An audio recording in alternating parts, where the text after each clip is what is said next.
Hari ini kita akan membuat pisang atau keripik pisang dengan peralatan seadanya atau peralatan tradisional.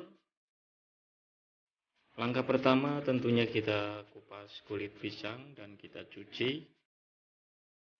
Biar kita yakin kita rendam supaya pisangnya itu bersih.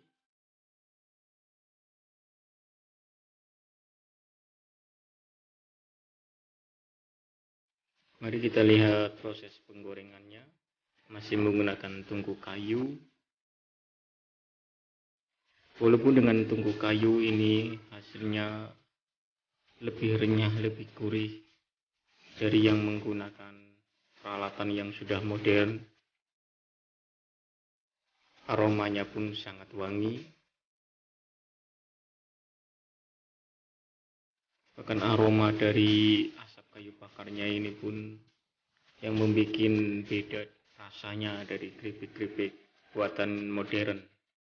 Lihat ini keripik yang sudah